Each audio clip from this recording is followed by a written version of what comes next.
People will spend thousands of hours getting a degree, but they won't spend more than an hour preparing for a job interview, even though that job interview could mean the difference between getting ahead or getting left behind in your professional career. In this video, I want to share with you 10 things that you can do to get better at your job interview skills.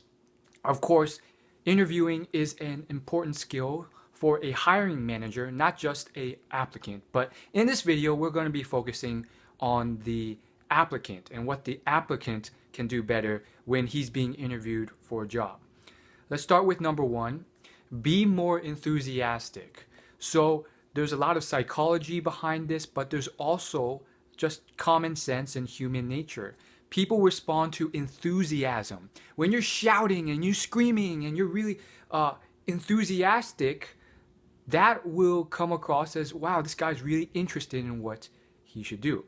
As far as a job interview goes, you don't want to go that far because it's professional and it's still something where you don't want to go crazy. Having said that though, most people, they lack enthusiasm. When you're just very bored or monotone, they're not going to like that in the interview. The second thing that you can do to do better with interviews is body language. These are things that you're not even aware of. So I recommend videotaping yourself, getting your friends to critique you, and practicing. Look at yourself in the mirror, and you will see things that you should fix. Things like slouching in the chair, like this, a monotone facial expression, boredom, and those things, because naturally humans will reflect on that through their mirror neurons, they're going to get bored themselves, or they're just going to think you're not engaged in your work or you're sloppy. So if you don't take care of yourself, if your grooming isn't on point and you have sloppy, you have stuff on your face, you didn't shave, that's going to be a huge thing that shows that maybe this guy isn't professional and can't take care of himself, let alone the job, and you won't be hired. Number three, don't underplay your skills and experience. So a lot of people fall on the spectrum of underplaying everything. There's a small group of people who are overly arrogant, which is a huge turnoff, but many other people, they have this low self-esteem thing where, they have these skills and experience, but then when asked about it, they're like, oh, it wasn't me really. I helped, but it was really those types of people who did it as well. If you really did help, you want to own that. The interview isn't a place for you to be modest and push it back on other people, because it's a place where you're competitive and you have to showcase your skills. Number four, avoid low self-esteem intonation. So this goes with the body language, but it's about your tone. If you're always responding to stuff like, oh yeah, and well, I guess, that's not good. That's going to show that maybe this guy isn't that good for the role. And you want to avoid phrases like, yeah, I did that, but avoid stuff like that. Instead say, yes, I did that, and because of this, I accomplished this, this, and this. Number five, avoid monotone behavior. So low self-esteem behavior is more so just like self-deprecating and being really negative about yourself.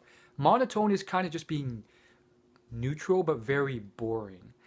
And what I mean by this is just having a tone like this, and it's very robotic. That will really bore people and turn people off. And of course, some people it's much more difficult because it's how you've always been, but everyone can add a little more enthusiasm into the things that they do, especially if they're really interested and deeply passionate about it. So you want to showcase that, because sometimes you only have a small window of time and they might just think you're not that interested in the job.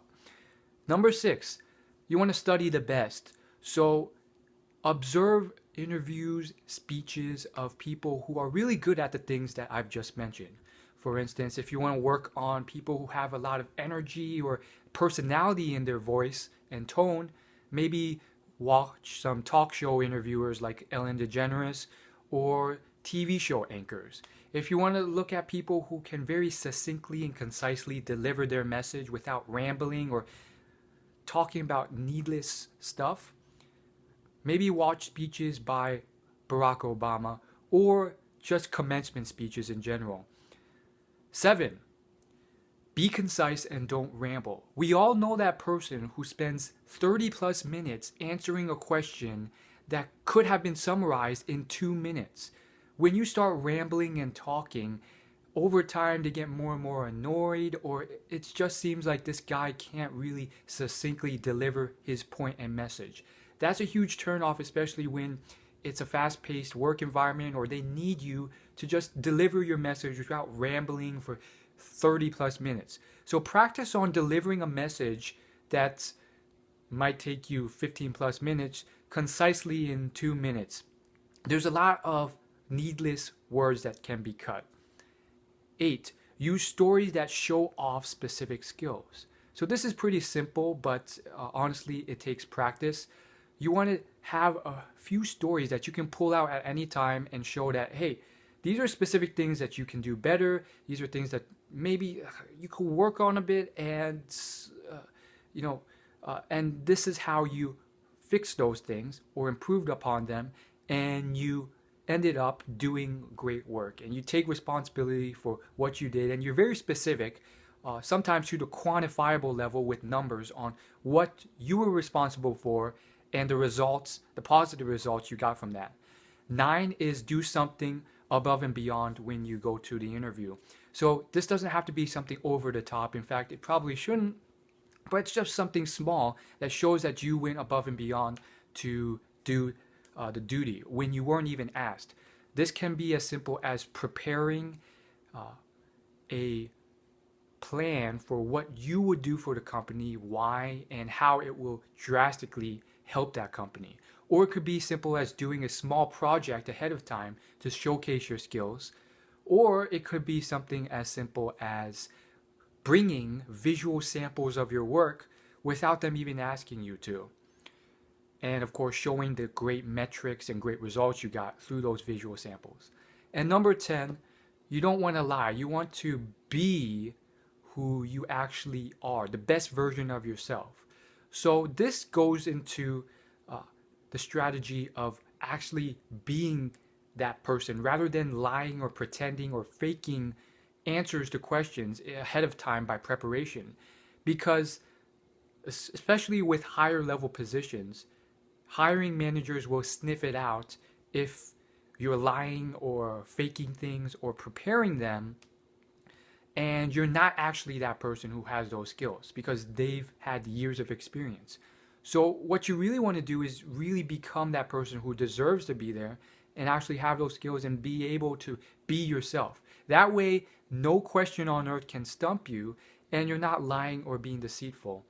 And therefore, it's a win-win for both of you. So those are the 10 things to keep in mind. Of course, there's many more things I've learned having learned career advancement advice from experts and books. Of course, if you want even more information, I have plenty of videos on the topic on my YouTube channel. And of course, if you're new to this channel, you can hit the subscribe button down below and it will let you know when I have free videos. Of course, if you want specific, more detailed information on the topics covered, I will leave a link in the description to the blog post counterpart for this video where I go into a lot more detail on further stuff you can do. In conclusion, to wrap this all up, the biggest lesson though is that although knowledge is important, without action, it doesn't really translate to results. The biggest winners and the people who actually produce the results are those who actually listen and see these pieces of advice that I've given and actually practice them, prepare, and spend hours working on them and bettering yourself so that when you actually do interview, you do really well. So the best of luck to you and see you next time.